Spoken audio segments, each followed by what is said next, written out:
అధికారులను హెచ్చరిస్తూ రకరకాల ఆదేశాలు కూడా జారీ చేయడం జరిగింది. సో అసలు మూలం ఏంది? ఫుడ్ పాయిజన్కి, విద్యార్థులకు నాణ్యమైన భోజనం పెట్టకపోవడానికి మూలం ఏంది? అసలు ఈ దేశంలో పిల్లలకు పెట్టేది ఏంది, పెడుతున్నది ఏంది? ఒకసారి ఆ బోర్డు పెట్టు.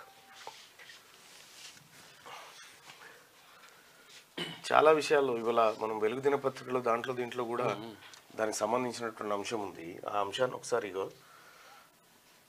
ఇక్కడ ఫుడ్ పాయిజన్ ఘటనపై task force, food safety commissioner, జిల్లా స్థాయి ఆఫీసర్లతో కమిటీ ఏర్పాటు, తనిఖీలు చేపట్టి కారణాలు, బాధ్యులను గుర్తించాలని ప్రభుత్వం ఆదేశం.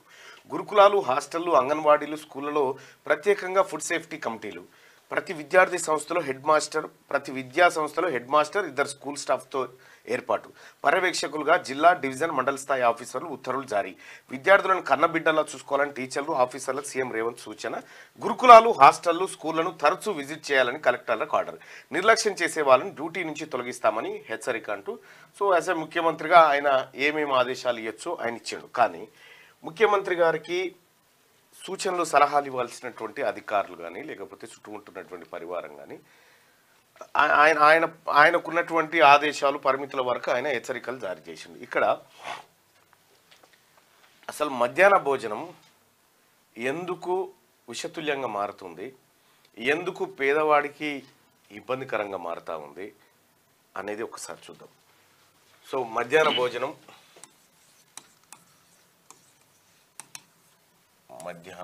కదా, 1960లో స్టార్ట్ చేసిరా తమిళనాడులో కామరాజు ప్రభుత్వం. తమిళనాడులో స్టార్ట్ చేసిరు, తర్వాత కేరళ, తర్వాత గుజరాత్, ఈ రెండు రాష్ట్రాలు. ఆ తర్వాత ప్రభుత్వ స్కూళ్ళల్లో పేద పిల్లలకి మధ్యాహ్న భోజన పథకాన్ని 1960లో తమిళనాడు గవర్నమెంట్, కామరాజ్ ప్రభుత్వం స్టార్ట్ చేసింది. ఆ తర్వాత కేరళ, గుజరాత్ ఇంప్లిమెంట్ చేస్తే 2001 సంవత్సరంలో సుప్రీంకోర్టు ఏం చెప్పిందంటే అన్ని రాష్ట్రాల్లో మధ్యాహ్న భోజనం పెట్టండి అని ఆదేశాలు జారీ చేసింది. దాంతో ఏమైందంటే అప్పటికి మన తాను కూడా ఎన్టీ రామారావు ఉన్నప్పుడు ఇది పెట్టేది, సతిముద్దలు, ఛాయలు, బిస్కెట్లు అవి కొన్ని ఉండేటి. కానీ మధ్యాహ్న భోజనం ఎస్పెషల్ గా సుప్రీంకోర్టు పెట్టమంటే పిల్లలకు ఓకే అన్నారు. దానికి కేంద్ర ప్రభుత్వం, కేంద్రం ప్లస్ రాష్ట్రం 60% ప్లస్ 40% ఈ నిధులతోటి 100% నిధులతోటి మధ్యాహ్న భోజన పథకాన్ని ఇంప్లిమెంట్ చేసుకుంటూ వస్తూ ఉన్నారు. అయితే 2001లో సుప్రీంకోర్టు ఆదేశించినప్పటి పరిస్థితుల్లో 2004లో ముఖ్యమంత్రి గారు, ఇది వీలైతే ఇది ఎవరన్నా ముఖ్యమంత్రి గారికి పక్కన ఉండేటోళ్ళు చెప్పండి, 2004లో బడ్జెట్ను డివిజన్ చేస్తే తెలంగాణ బడ్జెట్ 19,000 కోట్లు డివిజన్ చేస్తే, ఏపీకి తీసేయంగా తెలంగాణకు తీసేస్తే 19,000 కోట్లు. అప్పుడు మెస్ ఛార్జీలు ఒక పిల్లగాడికి 2 రూపాయలన్న, 2 రూపాయలు, 2 రూపాయలతోటి భోజనం పెట్టాలి, భోజనం పెట్టే కార్యక్రమం అప్పుడు. ఇప్పుడు 2024 తెలంగాణ బడ్జెట్ 2,91,000 కోట్లు. 20 సంవత్సరాల తర్వాత డైట్ ఛార్జీలు ఎంత పెరిగినాయంటే ఇది 5 రూపాయల 45 పైసలు అయింది. దీనికంటే 2.5 రెట్లు పెరిగింది అంతే. 2 రూపాయలని 5 రూపాయలు చేయడానికి 20 ఏళ్ళు పట్టింది. 19,000 బడ్జెట్ 2,91,000 కోట్లకు మారడానికి అదే 20 ఏళ్ళు. అప్పుడు బియ్యం రేట్లు ఎంత ఉన్నాయి, అప్పుడు కూరగాయల రేట్లు ఎంత ఉన్నాయి, నూనె రేట్లు ఎంత ఉన్నాయి. ఇక్కడ ఇంకా విచిత్రమైన ఘటన చూస్తే ముఖ్యమంత్రి గారు మనము పెట్టినటువంటి ఈ 2 రూపాయలతోటి 2001లో భోజనం పెడితే 2024లో 5 రూపాయల 45 పైసలు పెడతా ఉన్నాం సార్. ఒక కోడిగుడ్డు ధర ఎంత ఉందో ఒకసారి చెప్పండి. 6 రూపాయలు, 5 రూపాయలు, 6 రూపాయలు. కోడిగుడ్డు ఎంత ఉంది ప్రవీణ్? 6 రూపాయల 30 పైసలు. 30 50 అంటే 30 కోడిగుడ్డు.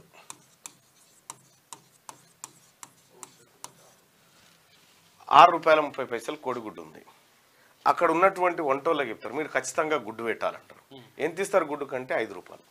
ఎవరు పెట్టాలి గుడ్డు? 5 రూపాయలకు గుడ్డు కొనుక్కొచ్చి పెట్టాలంట వాళ్ళకు. 5 మార్కెట్లోనేమో ₹6.30 ఉంది.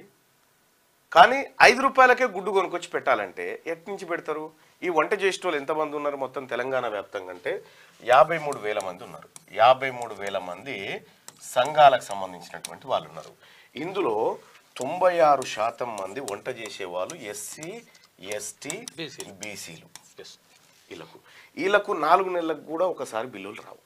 వీళ్ళు కట్టెల పొయ్యి మీద ఉండాలి, మళ్ళా కట్టెల పొయ్యి మీదనే ఉండాలి. ఆ పొగ గిగ అంతా ఉండాలి. రేకుల షెడ్డు ఉంటే, లేకపోతే చెట్టు కింద ఉండాలి. మళ్ళా బియ్యం ఇక్కడ కంట్రోల్ షాప్ నుంచి వస్తాయి బియ్యం డైరెక్ట్గా. ఆ బియ్యం ఉన్నాయా, కాలిపోయినాయా, ఉడికిందా, కొత్త బియ్యం తెచ్చేస్తే జర పలకాయ పిల్లగానికి పెట్టగానే కడుపుని వచ్చాయి, దవాఖానకి వేసుకొని బాయ్. ఇంకోటి తెద్దామంటే మెత్తగాయ, అన్నం బాగలేదని తిట్టే. ఈ ₹5.45 మనము పొరగాళ్ళకు భోజనం పెడతా ఉంటే ఎట్లా సాధ్యమవుతుంది? మార్చాల్సింది ఇప్పుడు మనం కమిటీలు వేసి ఆ తర్వాత అధికారులను టాస్క్ ఫోర్స్ ఇవి కాదు సార్ పెట్టాల్సింది. 2004లో ₹2 కట్టించినాము భోజనానికి. ఇవాళ 20 ఏళ్ళ తర్వాత ₹5.45 అంటే ఏం జరుగుతుంది సార్? 2004లో ఎమ్మెల్యే జీతం ఎంత ఉండే సార్? ఇవాళ 2,75,000 సార్. మేము ఎందుకు పనికిరాం, మళ్ళా ఏ దానికి పనికిరాం. కానీ ఇలా చదువుకునేటువంటి పిల్లల్లో ఈ మొత్తం పిల్లల్లో 98% పిల్లలు ఎస్సీ, ఎస్టీ, బీసీ, మైనారిటీ పిల్లలే. వీళ్ళ చదువుల మీద మనకున్న శ్రద్ధ ఈ నిజంగా రాష్ట్ర ప్రభుత్వం ఇక వటవా 1000 కోట్లు తీసుకో దానికి కానీ అని అంటే అప్పుడు మాట్లాడుతుంటుంది. ఏం కమిటీలు వేస్తాం సార్ దీని మీద? అధికారులు చెప్తారు మనకు, పక్కన ఉండేటువంటి అధికారులు వాళ్ళది ఏం పోయింది, వాళ్ళు మీ మెప్పు కోసము కాబట్టి అది చాలా బాగా చెప్పిండు అన్నట్టుగా ఈ అధికారులకు కూడా యాక్టింగ్ బంద్ చేయరు. మీ పిల్లలు అన్న చదివేది లేదు, పీకేది లేదు. మీరు ఉన్నత స్థానాలలో ఉండి మీరు ఉంటారు. ఇక్కడ చదివేదంతా పేద వర్గాల పిల్లలు. ఈ పిల్లలకు ₹5.45 భోజనం పెట్టేటువంటి కార్యక్రమం ప్రక్రియ ఈ భూమి మీద ఏమన్నా ఉందా?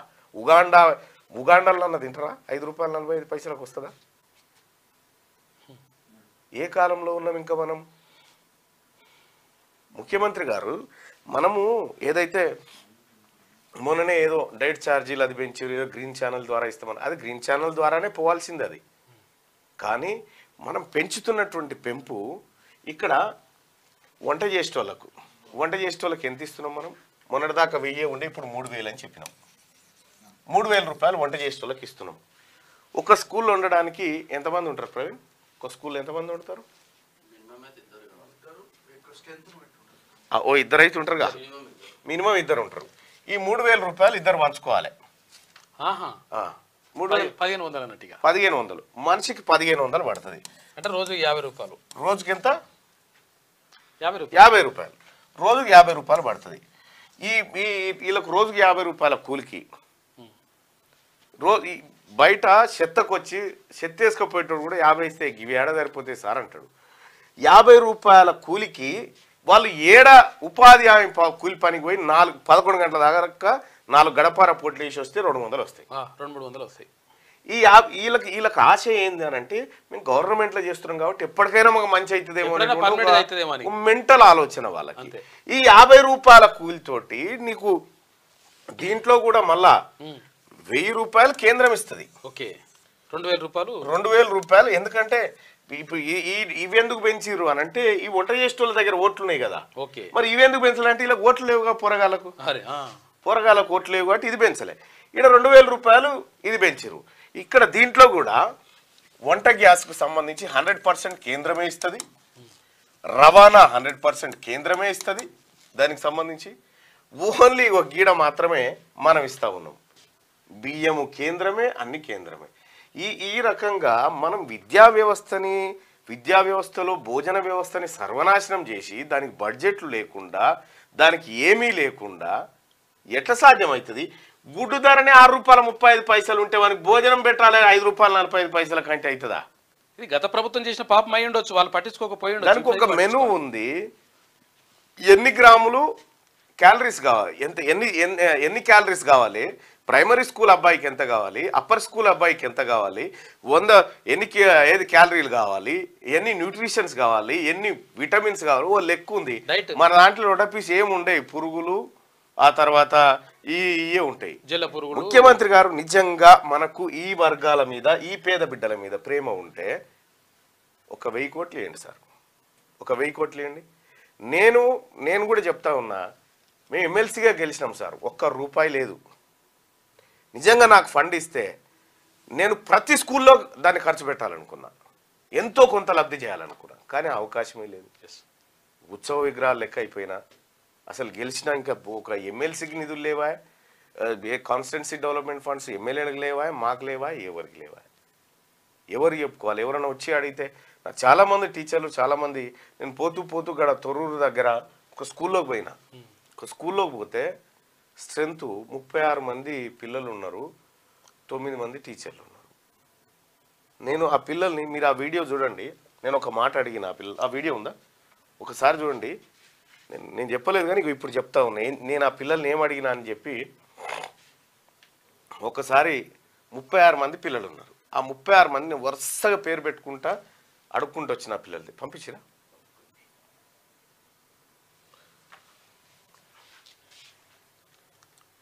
సీఎం గారు ఒక్కసారి చూడండి, మీకు కూడా అర్థమవుతుంది.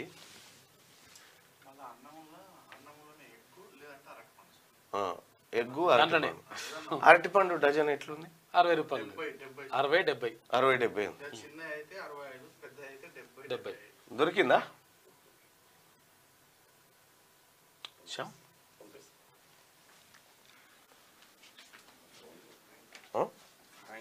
హ్యాంగ్ అవుతుందా? ఆడ 36 మంది పిల్లలుంటే, నేను అక్కడి నుంచి ఏది మన జూపల్లి కృష్ణారావు గారి పర్యటన ఉందంటే నేను అక్కడ పోయినా. అక్కడ పోతుంటే మధ్యలో నాకు తొర్రూరులో ఒక స్కూల్ కనిపించింది. స్కూల్ కనిపిస్తే ఆ స్కూల్లోకి పోదామని పోయి నేను ఏమడిగింది తెలుసా ఆ స్కూల్లో పిల్లల్ని? సడన్గా వాళ్ళు ఏదో ఉద్యోగ విరమణ ఏదో జరుగుతుంది. ఉద్యోగ విరమణ జరుగుతుంటే బమ్మెరా ఇది. నేను ఆ పిల్లల దగ్గర పోయి, ఏం జరుగుతుంది అంటే, మా సార్ వెళ్ళిపోతున్నాడు, ఉద్యోగ విరమణ కాదు, బదిలీ, ట్రాన్స్ఫర్ అవుతా ఉంటే, నా దగ్గర ఉంది, డౌన్లోడ్ కావాలా,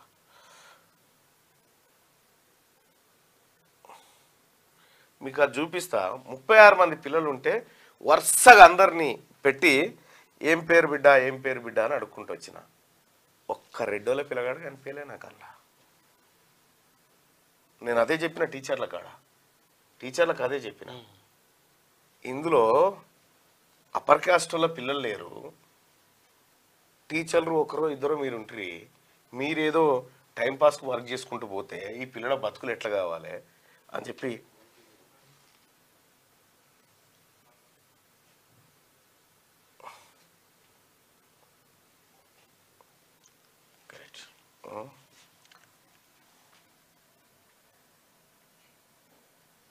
ఇదే మీరు చూడండి. మీ ఊర్లో ఉన్న ప్రభుత్వ స్కూల్కి పోయి ఒకసారి ఎవరి పిల్లలు చదువుతున్నారో ఒక్కసారి పోయి చూడండి. బీసీ యువకులారా పోయి ఒక్కసారి చూడండి, ఏం పేరు బిడ్డ అని మీకు అర్థమవుతుంది. స్లో వస్తుంది నేను పంపించినా కూడా స్లోగానే వస్తుంది.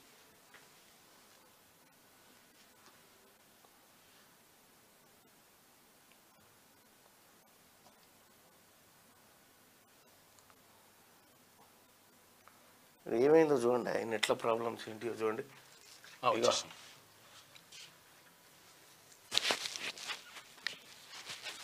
అక్కడ పక్కనే ఒక ప్రైవేట్ స్కూల్ ఉంటుంది. ఆ స్కూలు ఒక రెడ్డి గారిది. అందులో 2000 మంది పిల్లలు ఉంటారు. మళ్ళా టీచర్లు సరిగా ఉండరు, వాళ్ళకు క్వాలిఫికేషన్ కూడా లేదు. అరే అమ్మ, ఇది వస్తలేదు. ఇక ఆడ వాళ్ళు ఉండరు, ఏం లేదు. వాడు స్కూల్ను ఖతం చేసిండు, ఈ స్కూల్లో ఉన్నటువంటి పిల్లల భవిష్యత్తు ఖతం చేసిండు. అనివార్యంగా వీళ్ళు కూడా ఈ టై కట్టుకొని తోలాలి అనేటువంటి పరిస్థితి క్రియేట్ చేసారు. ముఖ్యమంత్రి గారు నిజంగా చెప్తున్నాను కదా, విద్యాశాఖ మీద ఈ ప్రభుత్వానికి విద్యాశాఖ పక్కకు పెట్టండి, ఈ పేద వర్గాల పిల్లల మీద మనకు చిత్తశుద్ధి ఉంటే ఇమ్మీడియట్గా ఈ మధ్యాహ్న భోజన వ్యవస్థను మార్చడం కోసం 1,000 కోట్లు ఇవ్వండి సార్. 1,000 కోట్లు ఇవ్వండి. ఎందుకు మారేయో చూద్దాం. 100% మారుతాయి. కానీ ఆయనత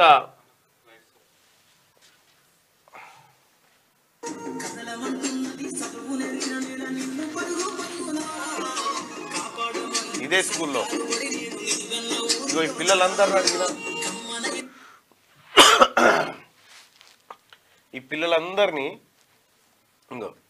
పిల్లలందరినీ నిలబెట్టి అడిగిన, ఒక్కరొక్కరిని అడిగిన ఏం పేరు ఒక్కరు కూడా అప్పర్ క్యాస్ట్లో పిల్లలు లేరా అలా.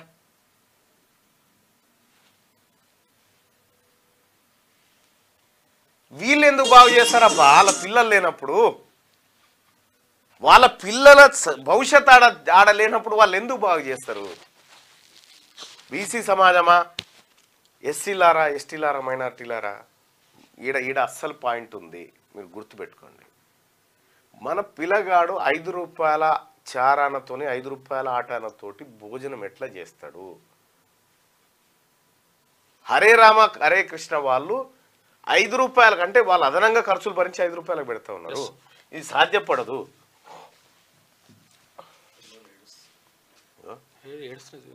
Chief minister Revanth Reddy touring ఏంది ఇలా బాధ ఏంది?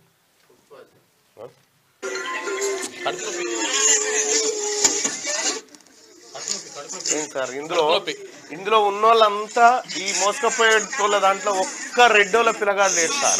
మా వాళ్ళే, మా పెదవాళ్ళే.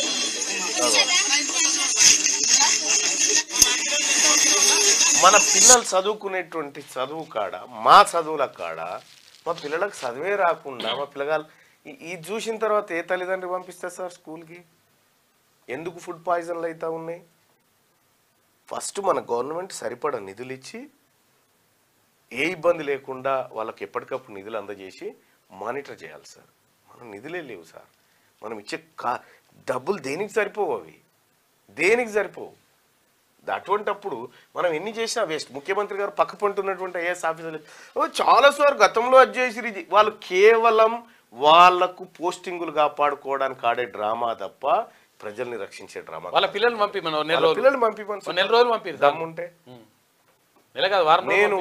నేను మొర్రో మొత్తుకున్నా సార్. బుర్ర వెంకటేశం గారికి చెప్పిన, తమరికి కూడా రిక్వెస్ట్ చేసిన, సార్ గవర్నమెంట్ స్కూళ్ళల్లోకి ఒకసారి అధికారులను పంపిద్దాం సార్ అని చెప్పిన. 1 వారం పోలీస్ అధికారి పోవాలి, 1 వారం ఎంపీడీఓ పోవాలి, 1 వారం ఎంఆర్ఓ పోవాలి, 1 వారం అడ్వకేట్ పోవాలి, వీలైతే ఒక జడ్జి గారు పోవాలి. పోయి ఒక వీళ్ళు చెప్పాలి సార్. అక్కడ ఉన్నటువంటి పిల్లలకు ఎస్ఐ పోయి చెప్పాలి కేసులేంటి, చట్టాలేంటి, నేరాలేంటి, తప్పుదోవ పడితే ఏం జరుగుతుంది అని వివరించాలి. ఎంఆర్ఓ పోయి అక్కడ పోయి మీ నాన్న మా ఆఫీస్కి ఎందుకు వస్తారంటే మీ భూమిది ఇట్లుంటాయి, ఈ హక్కులు ఉంటాయి, పత్రాలు ఉంటాయి, ఇవన్నీ చెప్పాలి సార్. పిల్లలకు ఆ రోజు నుంచి చెప్తే ఒకటి ఉంటుంది సార్. అసలు ఇంప్లిమెంట్ చేయమంటే ఇప్పటిదాకా ఇంప్లిమెంట్ లేదు, కాగితం లేదు. ఏం పని చేస్తారు మీరు అధికారులు?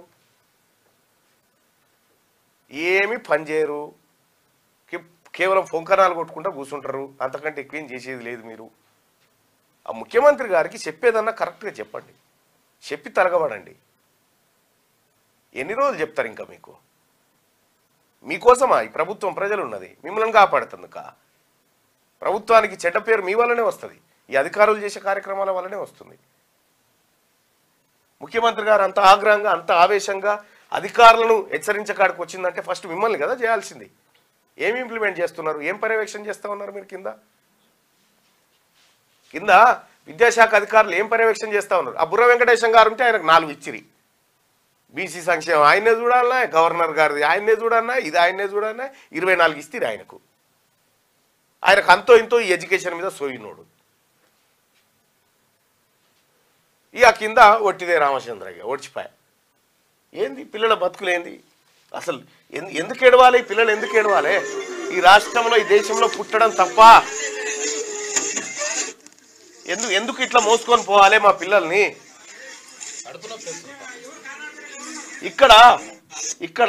ఇక్కడ నేను చెప్తా ఉన్నా ముఖ్యమంత్రి గారు, ఇక్కడ బీసీ ముఖ్యమంత్రి ఉంటే ఈ పరిస్థితి ఉంటుందా మా పిల్లలకు? 10,000 కోట్లు వారేస్తుండే ఈ బిడ్డల కోసం.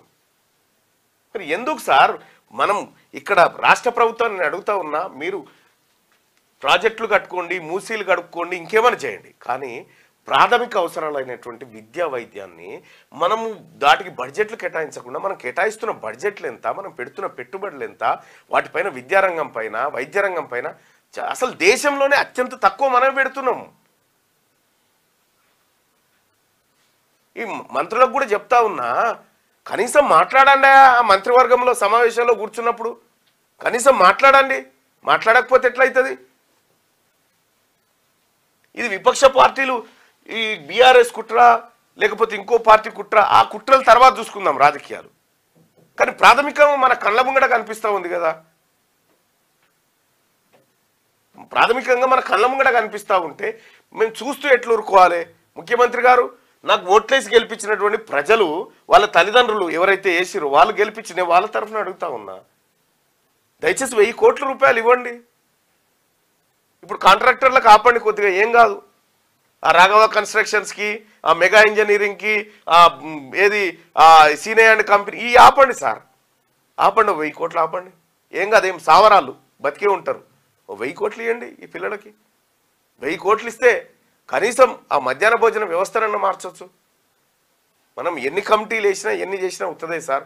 మన గవర్నమెంటే ఇవ్వాల్సిన వసతులు ఇవ్వకుండా ఎన్ని తనిఖీలు చేసినా అది వేస్ట్. ఇలా తల్లిదండ్రులు ఎందుకు పిల్లల్ని పంపిస్తారంటే ఈ కారణాలు చూసిన తర్వాత ఏమైనా గవర్నమెంట్ స్కూల్కి మన స్కూల్లో పండి పంపిస్తాడా? ఎందుకు ఇదా? ఏంది సార్ ఇది? ఇది కరెక్ట్ కాదు. సీఎం గారు, మీకు ఇచ్చేటువంటి ఆ సలహాలు ఎవరిస్తా ఉన్నారో ఆ సలహాలు ఇచ్చేటోళ్ళ కన్నా చెప్పండి, జర ఆయమున్నది పట్టుకరారా సలహా పరుగుపోతుందని చెప్పండి. ఈ పేద పిల్లలు, మా పిల్లలు చదువుకునే కాడ ఇదేంది సార్ అన్యాయము? ఎందుకు సార్ మాకు ఈ పదవులు ఉండి మేము మాట్లాడలేక? ఇది సరిచేయండి సీఎం గారు, ఇది సరిచేయండి.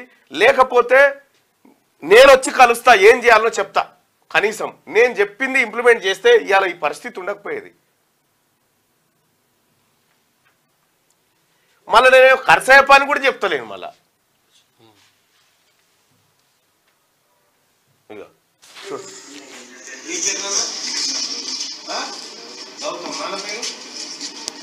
నాన్న పేరు కూడా అడిగినేమన్నా ఎంతో దొరుకుతుందేమో అని.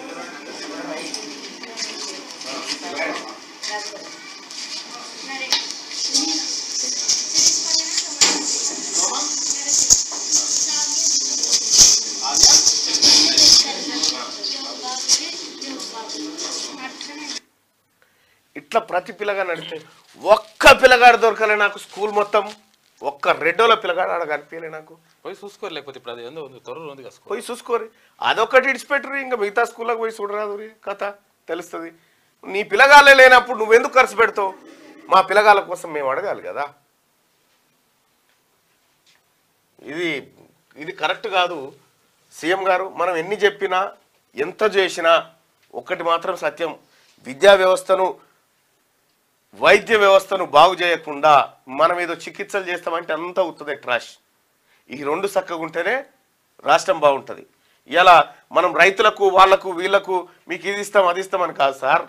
భవిష్యత్ పిల్లల దగ్గర వారే మనకి ఓటు లేదని పట్టించుకోకపోతే ఎట్లా సార్? పిల్లగానికి ఓటు లేదని పట్టించుకోకపోతే ఎట్లా?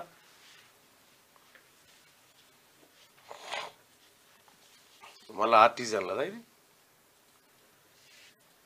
చూడు ఒకసారి. ఆర్టిజన్లకు సంబంధించి బట్టి విక్రమార్క గారు చెప్పాలి మాట.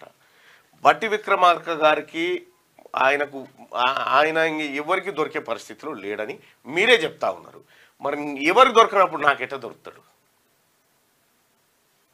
తీన్మార్ మళ్ళీ ఇట్లా అన్నాడు అనగానే బట్టి విక్రమార్క గారు పోయి హైకమాండ్కి చెప్తాడు. మళ్ళీ ఇగో ఇట్లా అన్నాడు నా గురించి అని ఒక వీడియో క్లిప్ పంపుతారు. అక్కడ వీడియో ఇక చూడు ఎట్లా మీరు చెప్పేదేమి ఇట్లా, మీ ముంగట మీ బాధనే నేను చెప్తే వాళ్ళకు ఇబ్బంది అవుతా ఉంది. మరి నేనేం చేయాలి? ఇక అగో ఆర్టిజన్లు మరి ఏడ దొరకకపోతే నేనేం చేయాలి? మీరు చెప్పండి అన్న సీఎం దగ్గరికి వెళ్ళి. తప్పకుండా బైసాబ్ నేను పోయి చెప్తా. మరొకసారి ఆర్టిజన్లకు సంబంధించినటువంటి అంశాన్ని ముఖ్యమంత్రి గారి దృష్టికి తీసుకుపోతాను. నేను ఇవాళ రేపో ఆయన సమయం తీసుకొని పోయి కలుస్తాను. ఓకేనా? Thank you so much. ఇక మార్నింగ్ న్యూస్లోకి వెళ్దాం. మార్నింగ్ న్యూస్లోకి వెళ్తే ఫుడ్ పాయిజన్ వెనుక బీఆర్ఎస్ కుట్రలు. అచ్చా, ఇది మీద ఉందా? ఓకే. తొలిసారి లోక్సభ